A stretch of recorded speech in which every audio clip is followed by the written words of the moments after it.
अच्छा भैया, हम सिंगर सुमय सुरीला, लहरा मंदिर बिशुनपुर अदरौना, आप लोगन के बीच में विष्णु तिवारी कथा यूट्यूब चैनल के माध्यम से आप लोगन के बीच में लहरा माता का एगो पचरा जाता। हमें आशा उम्मीद बा विश्वास बा कि आप लोग पसंद करल जाए। एगो मेहरारू अपने मर्दे से बड़ा प्रेम से कहतिया।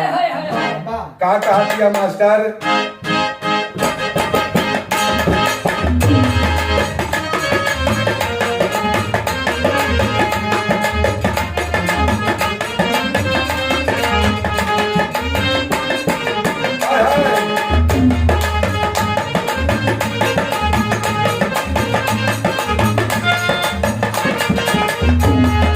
लागल अदरौना का मेला, अरे लागल बलहरा का मेला, बलम हमके जाए ना मेला।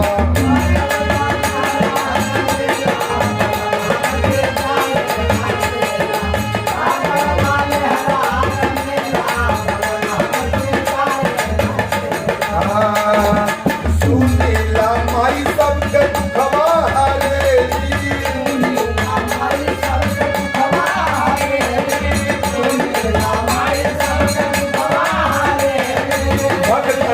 थाली झोली के भरे,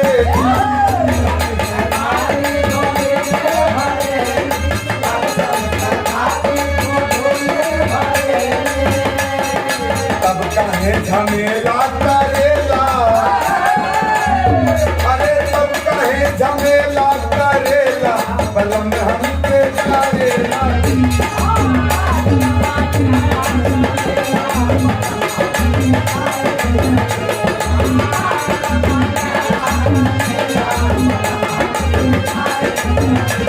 लेकिन मेहरारू मर्दे से कहतिया, का कहतिया? अरे सच सच बात कहीं सुना सजना,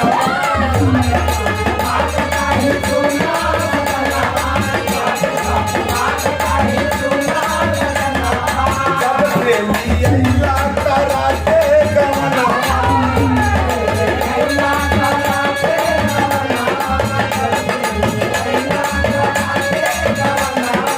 बतावतिया आज ध्यान करत में पूरा दिन खत्म हो जाता। आज कल में दिनवा धरेला, अरे आज कल में दिनवा धरेला, बलम हमके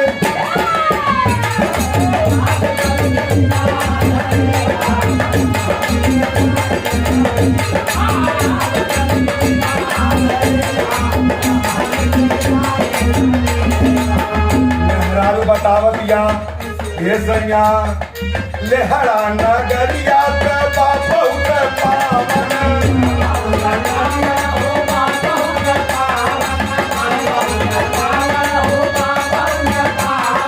चलते नवरातन लागेला सुहावन,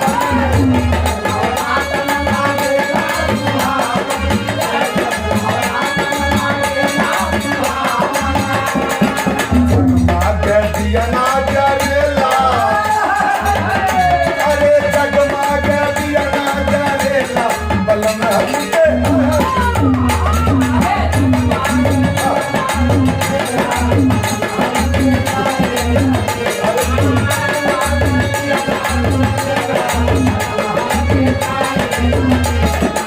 लेकिन मेहरारू एक बात और बतावत जा।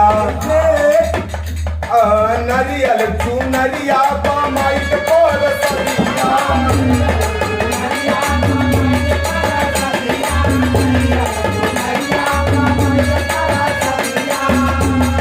ले तू तेरा के भारल के लड़िया,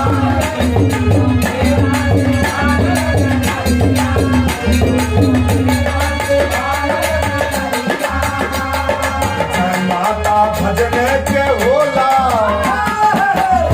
अरे जय माता भजन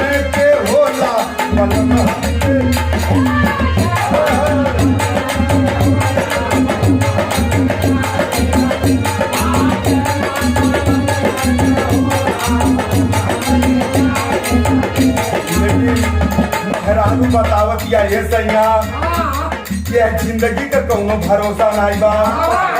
कहत का बा ये हिस्से अदरौना के नमवा महान बा।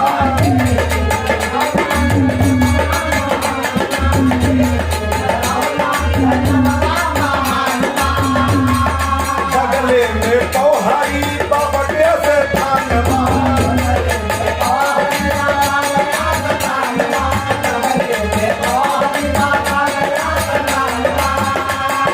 लेकिन औरत बताओ कि ये सैया वही अदरौना के ये गो छोट मोट के सुमई सुरीला उनके कहा बा अरे भजन गावे सुमई सुरीला कहा दिया उनके भजन सुनल बड़ा जरूरी बा। अरे भजन गावे सुमई सुरीला बलम